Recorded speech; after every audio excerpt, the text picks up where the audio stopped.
ഡൽഹിയിൽ കനത്ത മഴ. താഴ്ന്ന സ്ഥലങ്ങളിൽ വെള്ളക്കെട്ട് രൂപപ്പെട്ടു. കനത്ത മഴ വിമാന സർവീസുകളെയും കാര്യമായി ബാധിക്കുന്നുണ്ട്. നിലവിൽ ഇതുവരെ 357 സർവീസുകളെ ബാധിച്ചു. ഇന്നലെ 26 വിമാനങ്ങളാണ് റദ്ദാക്കിയത്. 15 വിമാനങ്ങൾ വഴിതിരിച്ചു വിടുകയും ചെയ്തിട്ടുണ്ട്. വിവരങ്ങളുമായി നന്ദഗോപൻ ചേരുകയാണ്. നന്ദൻ, കനത്ത മഴയാണ്, ദൃശ്യങ്ങളിലൊക്കെ നമ്മൾ കണ്ടതാണ്.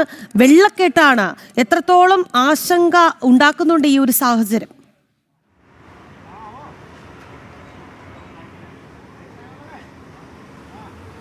ഇറാഖി പുലർച്ചെ മുതൽ പെയ്ത അതിശക്തമായ മഴയ്ക്ക് അല്പം ശമനമായിരിക്കുകയാണ്. നിലവിലൽപ്പം തെളിഞ്ഞ കാലാവസ്ഥയാണ്. എങ്കിലും കാലാവസ്ഥാ നിരീക്ഷണ കേന്ദ്രം യെല്ലോ അലേർട്ട് പ്രഖ്യാപിച്ചിരിക്കുകയാണ്.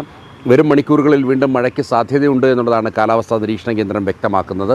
ജനങ്ങൾ ജാഗ്രത പാലിക്കണമെന്ന് ഭരണകൂടവും വ്യക്തമാക്കിയിട്ടുണ്ട്. റോഡുകളിൽ വെള്ളക്കെട്ട് താഴ്ന്നു തുടങ്ങിയിട്ടുണ്ട്. രാവിലെയൊക്കെ വലിയ രീതിയിലുള്ള വെള്ളക്കെട്ടായിരുന്നു റോഡിൽ വാഹനങ്ങൾ കുടുങ്ങുന്ന അവസ്ഥയുണ്ടായിരുന്നു. എന്നാൽ ഇപ്പോൾ അതിന് നേരിയ ശമനമുണ്ടായിരിക്കുകയാണ്. അല്പം രീതിയിൽ വെളിച്ചമൊക്കെ വീണ് ഇപ്പോൾ സൂര്യപ്രകാശമൊക്കെ കൂടുതലായി എത്തി തുടങ്ങിയിട്ടുണ്ട്. ഏതായാലും വരും മണിക്കൂറുകളിൽ മഴയ്ക്ക് സാധ്യത എന്നുള്ളതാണ് വീണ്ടും കാലാവസ്ഥാ നിരീക്ഷണ കേന്ദ്രം വ്യക്തമാക്കിയിരിക്കുന്നത്. അതേപോലെ തന്നെ ഈ കോർപ്പറേറ്റ് ഓഫീസുകൾക്കൊക്കെ IT കമ്പനികൾക്കൊക്കെ വർക്ക് ഫ്രം ഹോം ആക്കിയിട്ടുണ്ട്.